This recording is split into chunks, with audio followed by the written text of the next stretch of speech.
Olá, queridas irmãs, queridos irmãos, começamos mais O Espírito da Letra, analisando a obra de André Luiz, o livro Obreiros da Vida Eterna.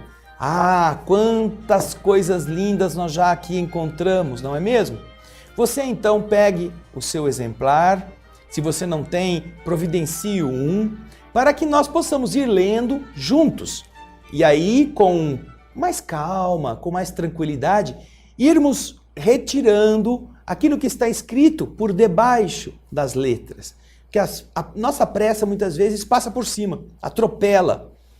Hoje nós vamos começar o capítulo 8, um capítulo também muito rico, porque nas semanas passadas nós vimos o resgate do padre Domênico.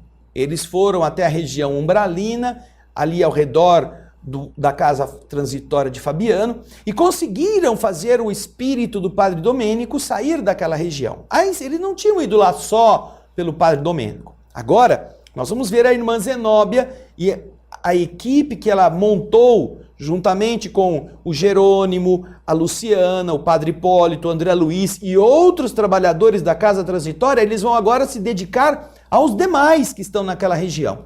E é isso que nos leva ao capítulo 8º. Então, pegue o seu livro e acompanhe na leitura aqui, que você vai ver na tela também, o que André Luiz começa a nos contar. Vamos lá.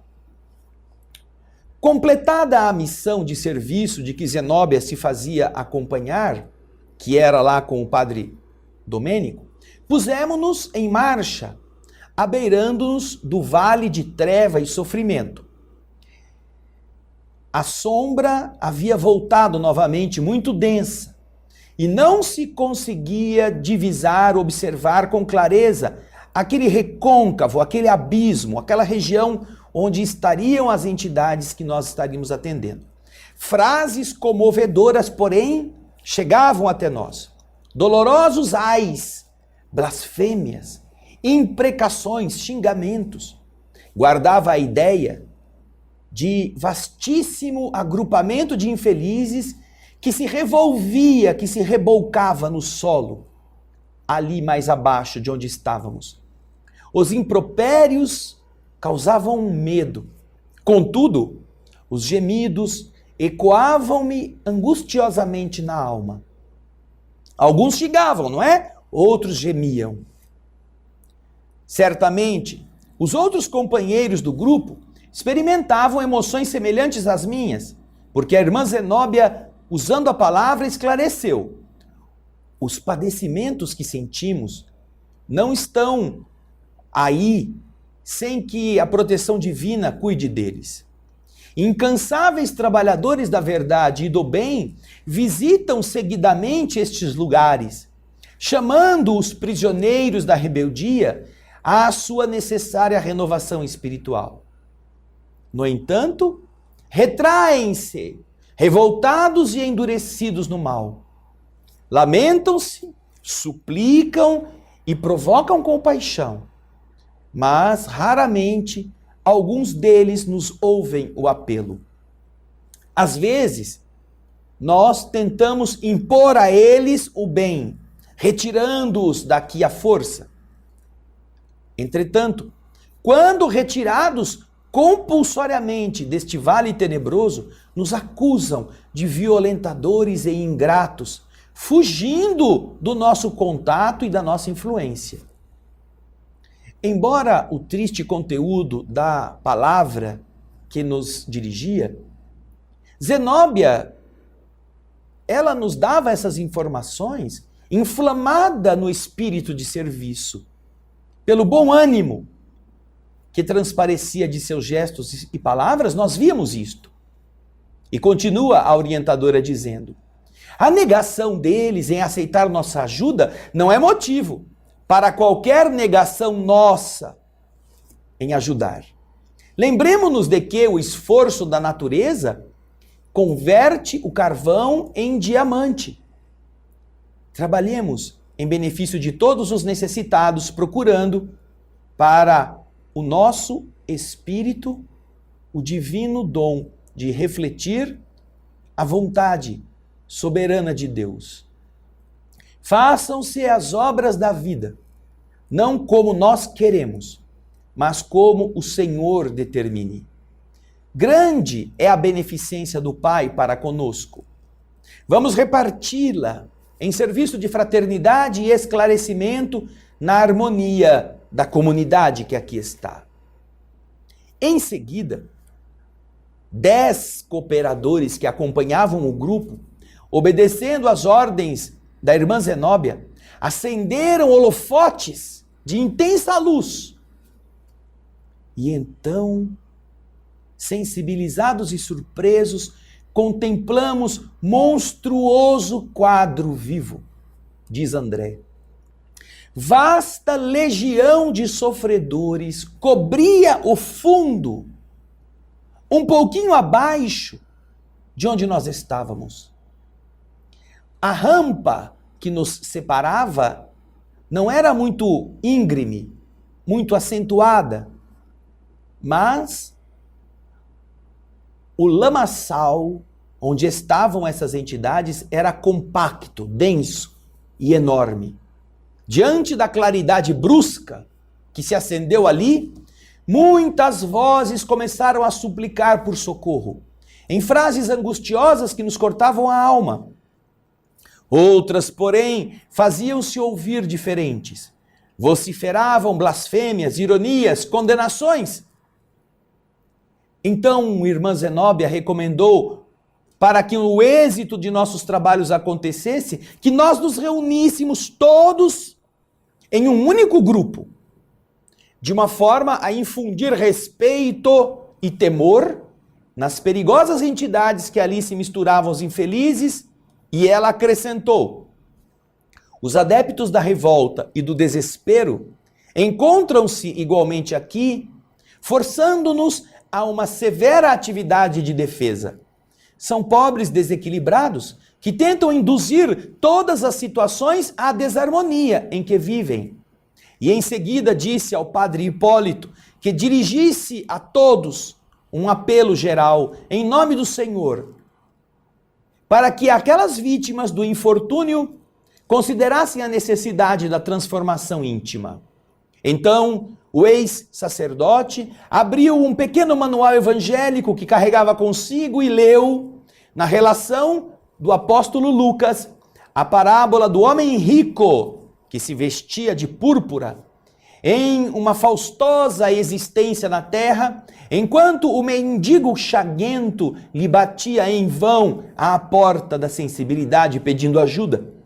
E então pronunciou de forma alta e pausada todos os versículos, desde o número 19 ao 31, no capítulo 16 do Evangelho de São Lucas. Logo após, enchendo o expressivo silêncio, destacou a sentença: lembra-te de que recebeste os teus bens em tua vida. Frase esta que está constando do versículo 25. E ele, o padre Hipólito, ia se dispor ao comentário quando certos gritos blasfematórios chegaram até nós, ameaçadores e sarcásticos. Fora! Fora! Abaixo as mentiras do altar! Ataquemos de vez o padre! Estamos bem! Somos felizes! Não pedimos auxílio algum, não precisamos de arengas. Temos aqui o nosso céu. Vão vocês para os infernos. Que surpresa! Quando o bem quer ajudar, quer solicitar que aqueles que estão aflitos se reergam. Dói ouvir coisas. Talvez gostassem alguns ali de destruir aquele grupo. Mas não queremos com isso dizer que não existiam ali espíritos que estariam dispostos a serem mais dóceis, a compreenderem estas coisas. Mas acontece que esses antros, eles são guardados por espíritos muito despóticos.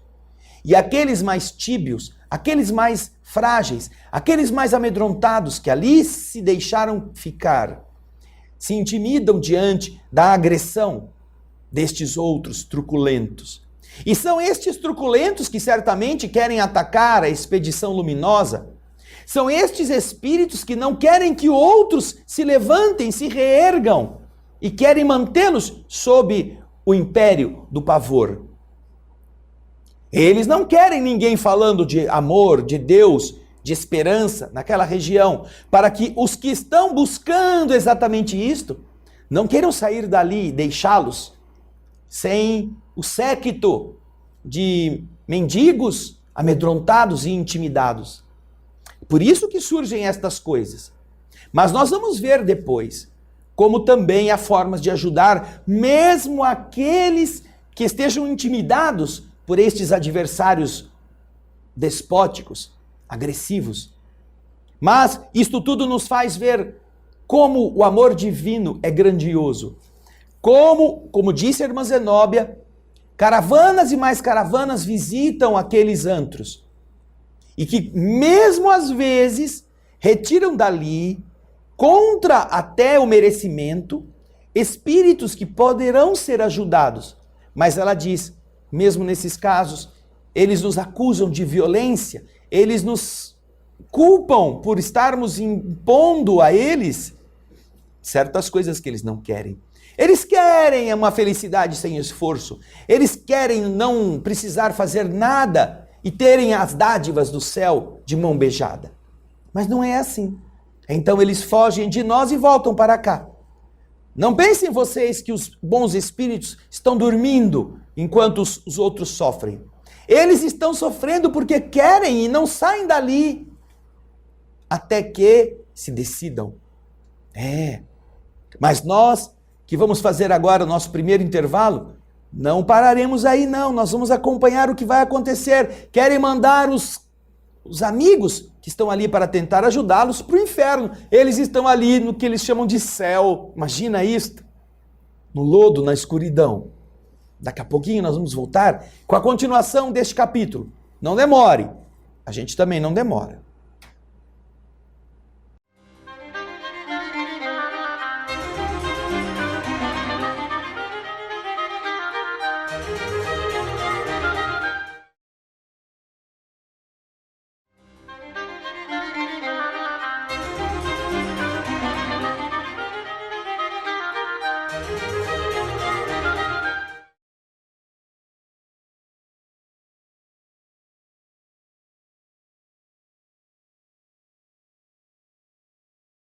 Estamos bem, somos felizes, não pedimos nenhum auxílio, não precisamos de arengas, vamos atacar o padre, temos aqui o nosso céu, vão para os infernos.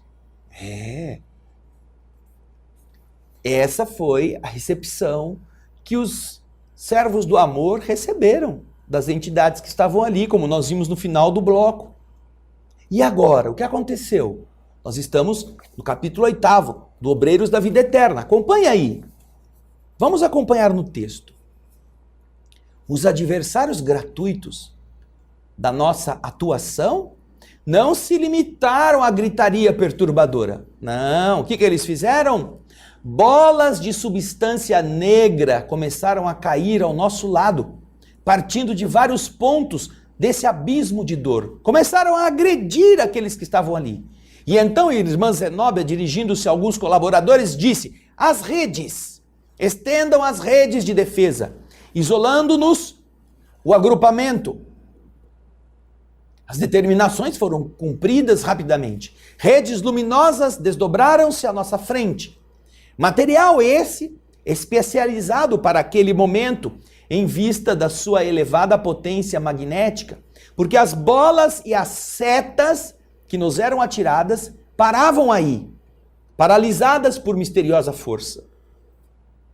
A diretora da casa transitória, acostumada a ocorrências iguais àquela, nos fornecia belo exemplo de firmeza e serenidade. Após organizar a defesa, fez sinal ao padre para que ele falasse. E o padre Hipólito, sobrepondo-se aos ruídos e insultos, iniciou o comentário com empolgante acento na voz. Irmãos, que vocês se preparem para a recepção da luz divina. É o nosso desejo fraternal. Aqui se reúnem várias centenas de infelizes companheiros em condições espirituais precárias, de alma esfrangalhada pela dor, vencidos de aflição, suportando inenarráveis padecimentos. Vocês se entregam muitas vezes ao desalento, à rebeldia e ao desespero. Em desajuste, perturbada e infeliz, a mente de vocês não sabe senão fabricar pensamentos de angústia destruidora. Alegam que as forças divinas se esqueceram de vocês no vale fundo das trevas. E então, de negação em negação, se transformam gradativa e naturalmente em perigosos gênios da sombra e da maldade, como se fossem figuras diabólicas. E com isto, envolvem, assediam, exploram indistintamente as obras edificantes dos mensageiros do Pai. Cruéis perversões interiores modificam em vocês o aspecto da aparência física. Vocês não parecem a criaturas humanas, cheias dos dons divinos que vocês já foram, e sim a imagens vivas das regiões do inferno, transparecendo compaixão aos bons, medo e pavor aos mais tímidos. Na lastimável posição mental à qual vocês se conduziram e na qual muitos outros perseveram apaixonadamente, são tão autênticos demônios da perversidade e do crime que nem mesmo as chicotadas da dor conseguem modificar a boca disforme. Entretanto, vocês são nossos irmãos mais infelizes, aleijados do sentimento e do raciocínio, perdidos em dolorosos desertos da ignorância, não por falta de amor da providência celeste, mas pela própria imprevidência no descaso com que vocês receberam na terra todas as oportunidades de elevação a uma esfera superior do Espírito Eterno. Por mais que vocês nos expulsem destas congregações de sofrimento, nunca escasseará para todos vocês nossa sincera comiseração. Visitemos a paisagem sinistra dos abismos e nós lá estaremos quantas vezes se façam necessárias. Nunca nos cansaremos de proclamar a misericórdia excelsa do Pai. E jamais se mobilizará nossa mão fraterna no sublime serviço da semeadura do bem e da verdade. As palavras injuriosas que ouvíamos antes desapareceram pouco a pouco. A franqueza do padre Hipólito triunfara. O pregador falava com ardorosa eloquência e, possuído de angélicos pensamentos, todo ele irradiava luz. Ante o respeitoso silêncio que a sua palavra inflamada provocara, prosseguiu, dizendo e nos comovendo a todos: a inveja e o despeito vos dominam. A maldade e o sarcasmo, quando vocês não permanecem aniquilados de supremo terror. Emitem desordenadas paixões entre coros de ironias e lágrimas. Quase todos vocês recebem nossa ajuda amorosa, reagindo contra ela, impenitentes. Acreditam vocês que somos agraciados por favores indevidos, que somos prediletos do céu, e afirmam levianamente que privilégios gratuitos nos felicitam a vida. Ó, meus amigos, não vos faltará, porventura, a inteligência, a compreensão da justiça que não falha e que rege toda a vida? Nós também somos batalhadores a longa distância da última vitória sobre nós mesmos. Nos encontramos igualmente no mesmo caminho da redenção.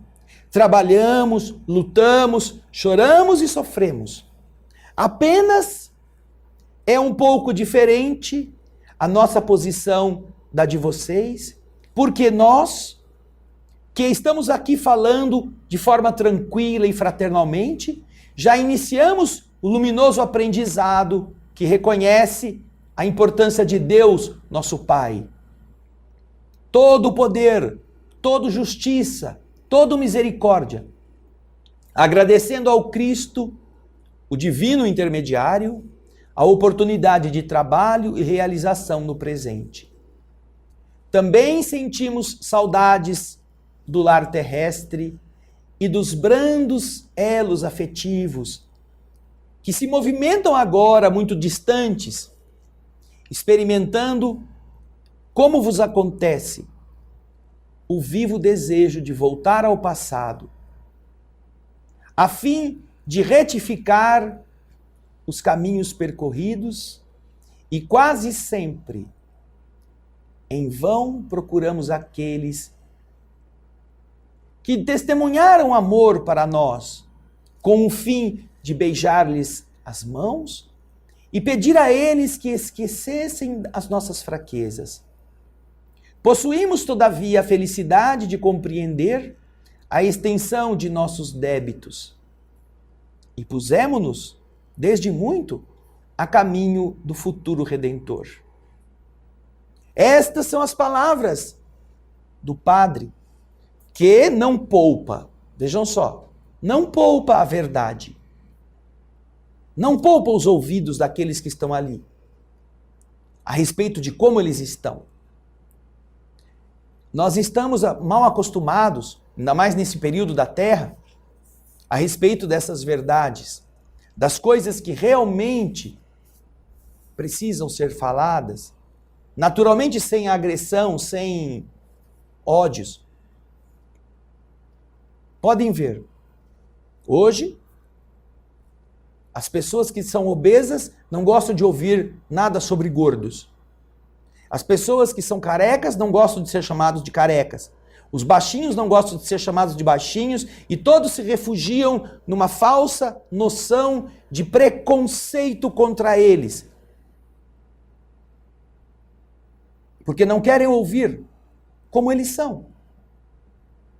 Então, ao invés de se prepararem para vencer a obesidade, para enfrentar a estatura baixa, para tirar de si forças, para se colocar de outra forma e ser maior do que o ressentimento, do que a mediocridade, eles preferem se defender com a autopiedade.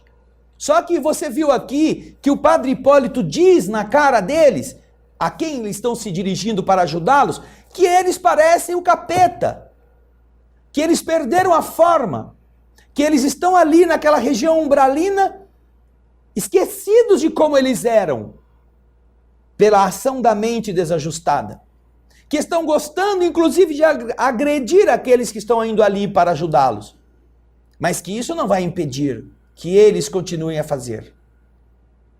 E que é preciso que eles aprendam com o esforço que é deles a iniciativa de sair daquela região. E quando eles assim sinalizarem, espíritos amigos estão ali para recolhê-los. Mas que não há violência no universo. E que cada um terá que dar o seu passo. Este passo é fundamental. Então, aqueles que querem, aceitam. Aqueles que não querem, já sabem que não precisam reclamar, porque não estão fazendo a sua parte. Isto é muito importante que nós observemos também em nossa vida. Vençamos nossos pequenos probleminhas, ao invés de torná-los motivo para criar problemas maiores, com base no vitimismo, na autopiedade. Porque do lado de lá não tem alisamento, não tem passa a mão na cabeça.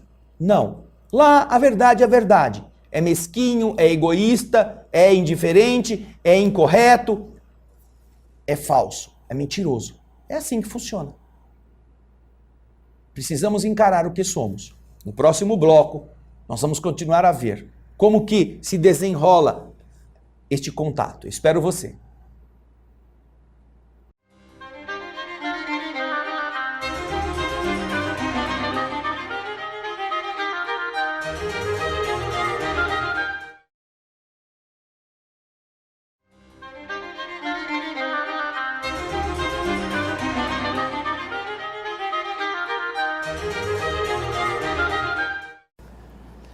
Olá, queridas irmãs, queridos irmãos, estamos de volta com o estudo do livro Obreiros da Vida Eterna, hoje o capítulo 8º do livro. Já vimos como ele está emocionante, já vimos como o amor está buscando levar a esperança àqueles que estão nas furnas e está sendo vítima do ataque dos que pedem ajuda, mas não querem ajuda. Vamos ver como isso vai continuar?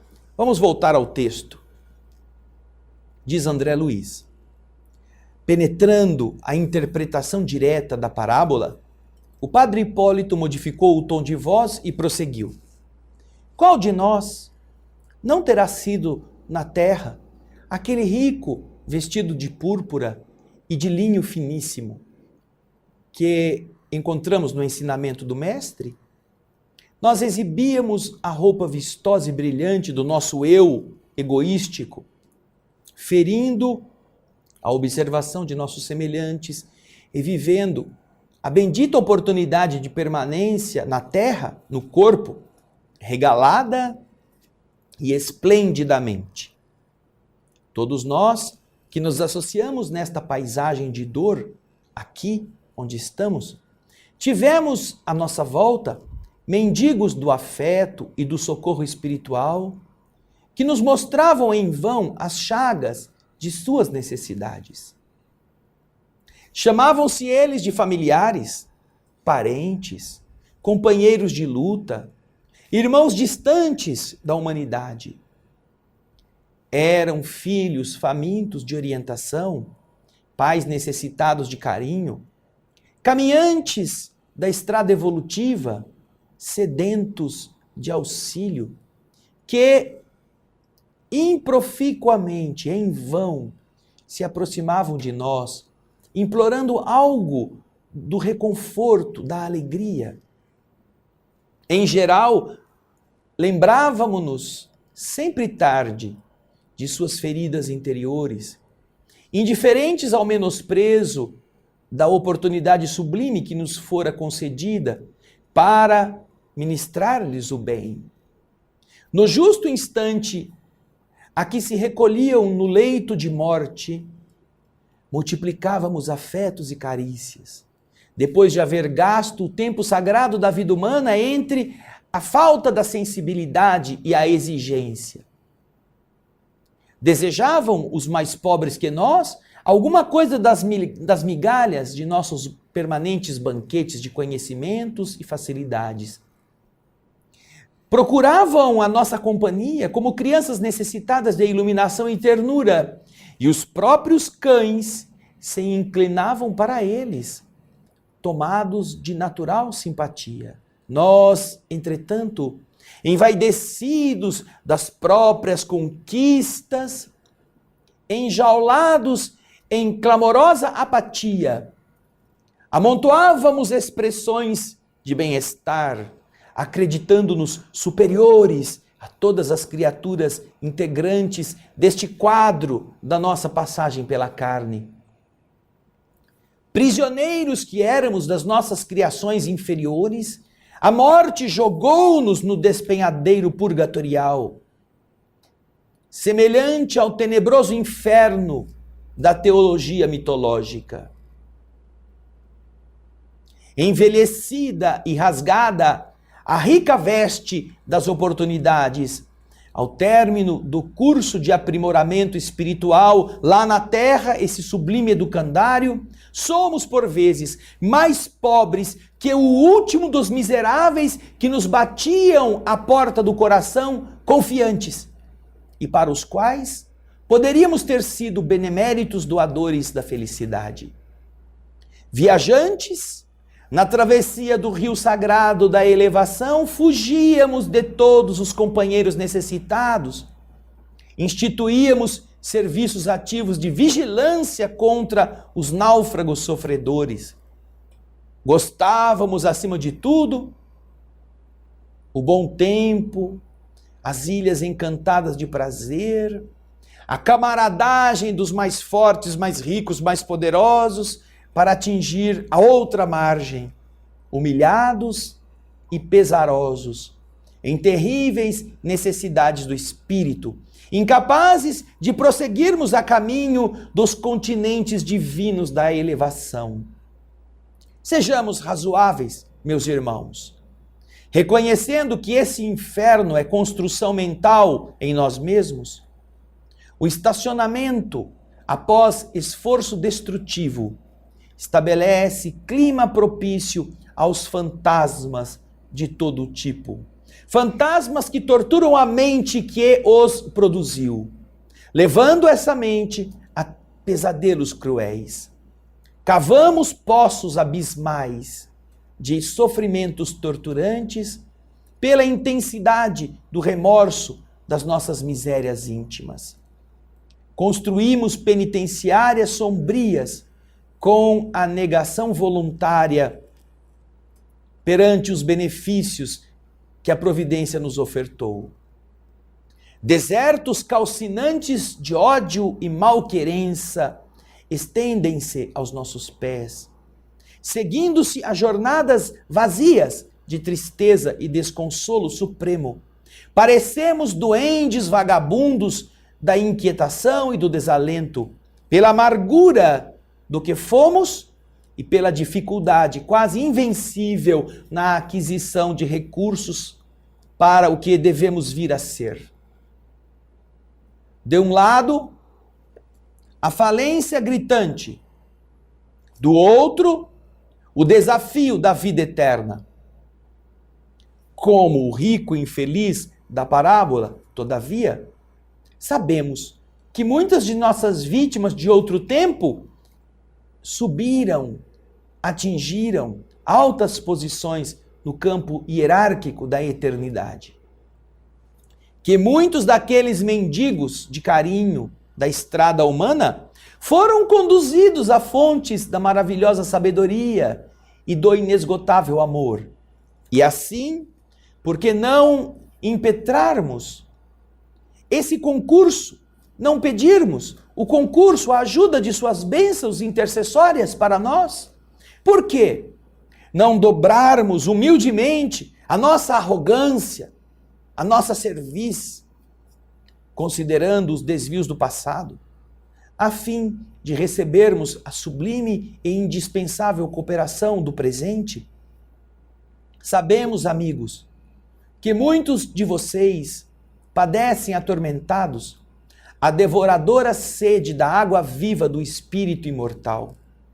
Que aflitos e desanimados, neste vale das sombras, vocês desejariam romper todos os obstáculos para receberem de uma gota apenas do líquido precioso prometido por Jesus aos sedentos, que a ele se devotassem de boa vontade.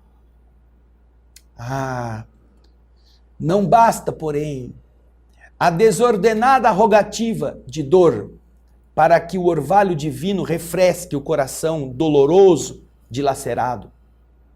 É urgente regenerar, reformar o vaso receptivo, aquilo que está dentro de vocês, onde a alma está doente, jogando para fora a poeira venenosa da terra, para que fique ali puro e reconfortante esse orvalho do céu. Imprescindível o sofrimento que ajuda na purificação. As loucuras mentais a que nos entregamos na crosta planetária são energias que no presente se manifestam com a intensidade das forças libertas depois de longo represamento.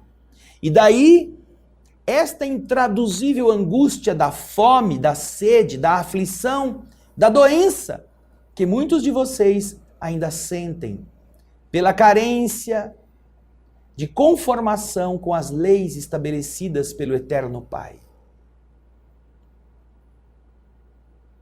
Daí, André Luiz, que está ali ouvindo, nos conta o silêncio do ambiente. Parecia-me que o padre Hipólito era ouvido com respeitosa atenção pelas inúmeras fileiras de sofredores ali reunidos diante de nós. E depois de uma ligeira paradinha, o pregador continuou bem inspirado. Nenhum de nós, aqueles que apelamos para a vossa renovação, encontrou até agora a moradia dos anjos. Somos companheiros, em cujo coração também palpita plena a humanidade com os seus defeitos e aspirações. Compreendemos, contudo, seu tormento consumidor e trazemos a vocês todos o convite da renúncia a esses impulsos egoísticos, chamando-os, convocando-os ainda ao reconhecimento devido ao Senhor e à penitência pelos vossos e pelos nossos erros voluntários e criminosos do passado. Agradeçamos a misericórdia divina e, reunidos, peçamos ao Cristo entendimento da sua vontade sublime e sábia, com a necessária força para executá-la aonde estivermos. Não roguemos, como o rico enganado da narração evangélica, qualquer vantagem para o nosso individualismo ou para o nosso círculo pessoal de interesses particulares, mas sim roguemos a compreensão, suficiente compreensão dos deveres que nos cabem na atualidade menos feliz, de acordo com as suas diretrizes salvadoras. E cheios de confiança nova, aguardemos o porvir em que a terra, nossa grande mãe, nos oferecerá generosa ocasiões outras, igualmente fecundas, de aprender e resgatar, santificar e redimir. Que chamamento glorioso deste Padre a todos os que escutam. E o silêncio atestava que muitos ali estavam realmente bebendo suas palavras. Não é um discurso que os desculpa, não é um discurso que os acusa, é um discurso que conta como é a realidade. Que nós paremos de nos esconder atrás de migalhas que doamos, de pequenas doaçõezinhas materiais ou pequenos gestos de carinho ou de gentileza, que escondem às vezes maldades terríveis. Pensemos que todas estas coisas estão registradas. E a nossa consciência é a nossa mente que estará nos acusando como uma jaula para nós mesmos. No próximo bloco nós vamos continuar para encerrarmos o programa de hoje, porque o capítulo 8 será dividido em duas partes. Eu espero você daqui a pouquinho.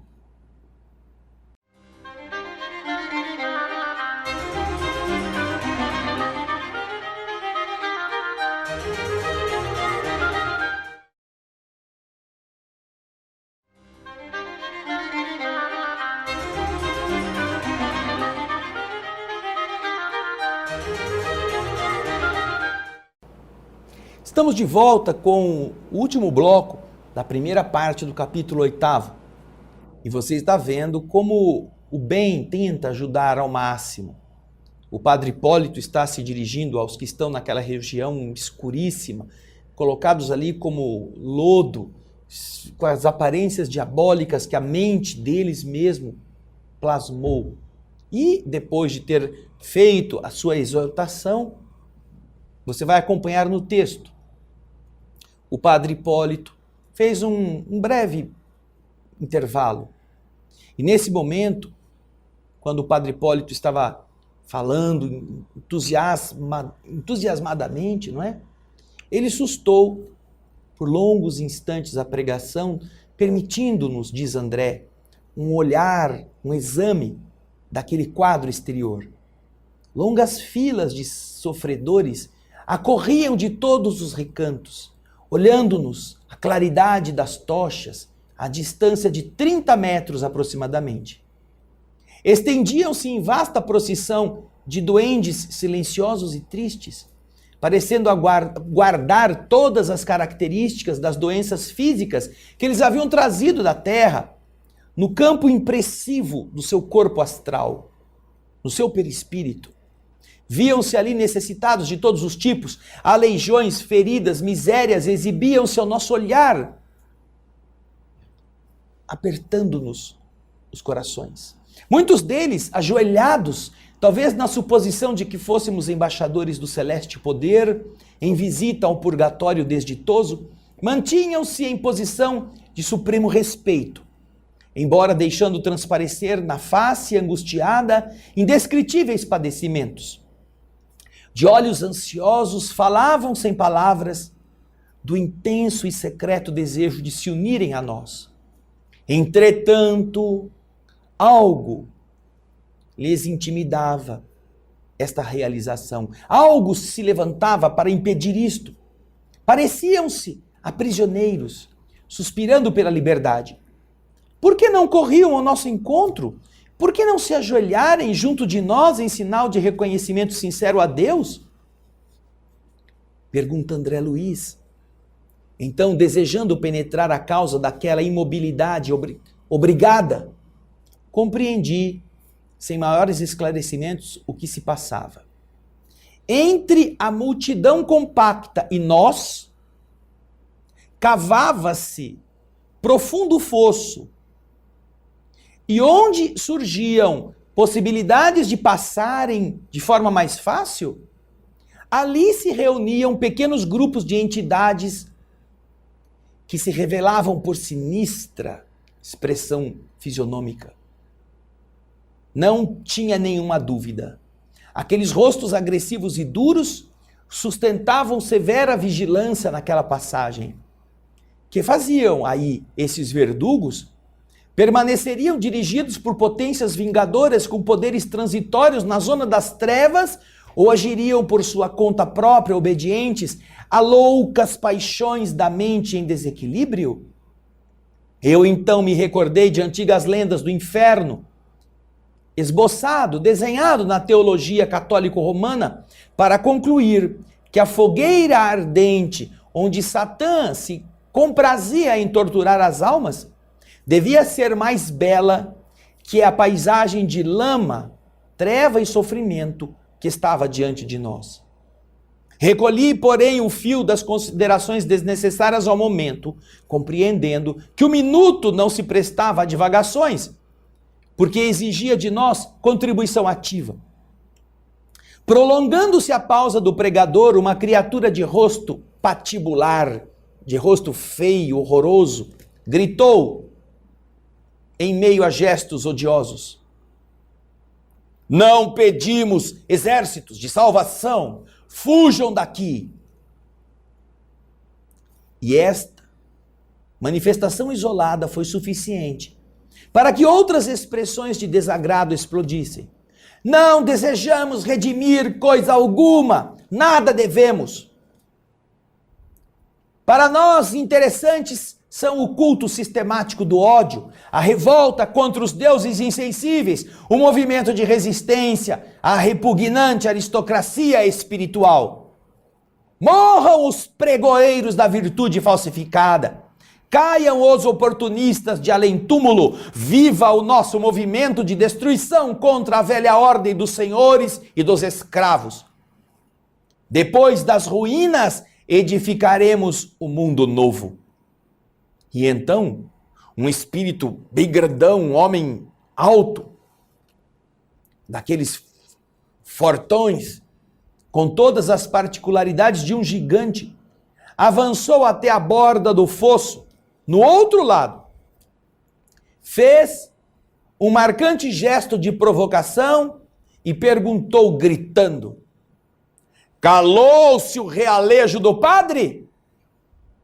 Riu-se diabolicamente e continuou: perdem tempo, estão totalmente enganados.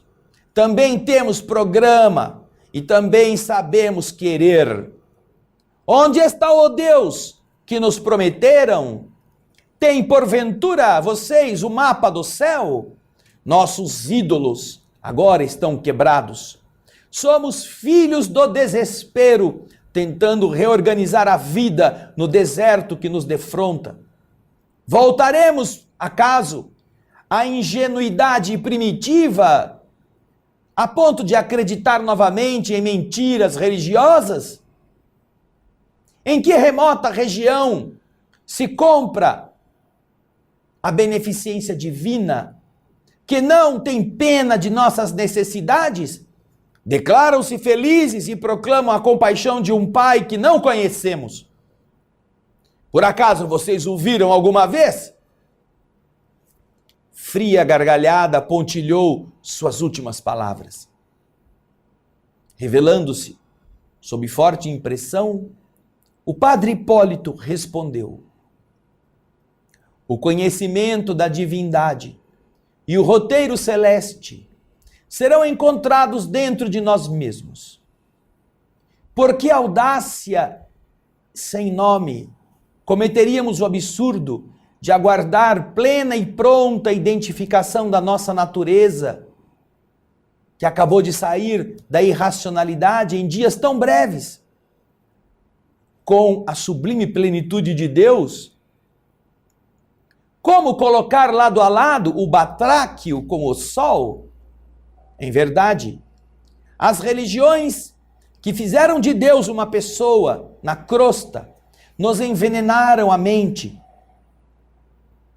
colocando nela falsas concepções de Deus para os nossos raciocínios.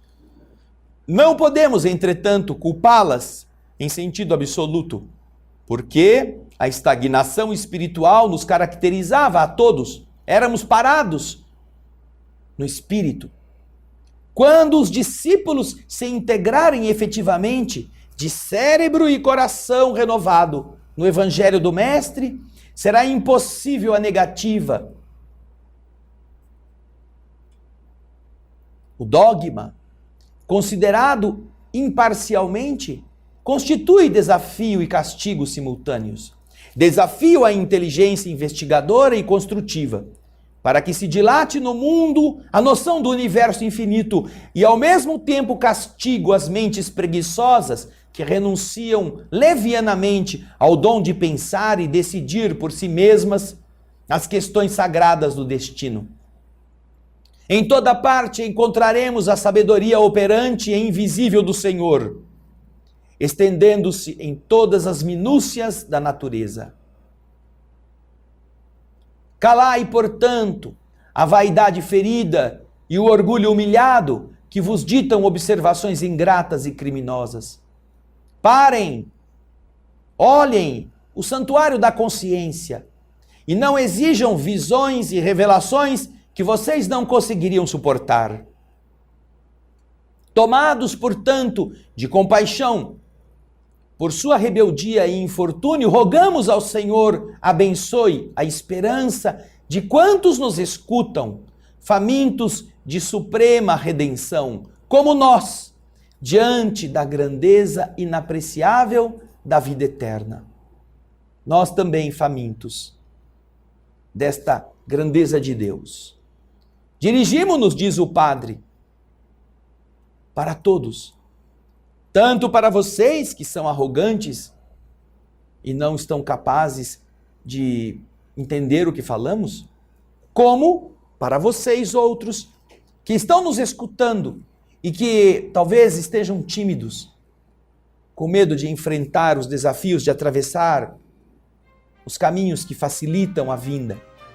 Vejam só, queridas irmãs, havia uma grande quantidade de espíritos ali, esperançosos de sair do lugar, com vontade de deixar aquela região. Mas um grupo menor e mais violento, mais agressivo, impedia a passagem. E um deles, esse grandão, com ares de gigante, estava ali mostrando-se irônico, cínico, tentando, com isto, diminuir o impacto das palavras tão profundas do Padre Hipólito na consciência das pessoas. Observemos que eles queriam construir o mundo deles, queriam destruir as coisas para fazer o mundo que eles achavam que era adequado. Reclamavam das injustiças, como se essas injustiças não houvessem nascido da própria ignorância, que não sabe avaliar o conteúdo verdadeiro das leis do universo. E pediam provas palpáveis, sem entenderem a própria incipiência nesta exigência, a própria mesquinhez, que de verdade tornaria inalcançável qualquer contato com Deus. Mas não havia ali só gente querendo o mal de todos. Havia aquele grupo querendo o bem. E no programa da próxima semana nós vamos ver como se desenrola esta busca de almas aflitas que queiram sair, que queiram dar o passo, que queiram enfrentar a passagem, que queiram exercitar a vontade, ao invés de ficar reclamando, vem me buscar, vem me buscar, vem me buscar, e não fazem nada para sair de onde estão. Vamos ver na próxima semana a continuação do capítulo 8º. Eu agradeço muito o seu carinho, a sua participação no nosso Espírito da Letra, e eu espero você, mas não fique esperando que a gente venha ler aqui. Vai lendo já, para que na semana que vem você apenas relembre, tá bom? Obrigado pelo seu carinho, pela sua audiência, pelas suas mensagens em nossos arquivos. Um grande abraço e muita paz.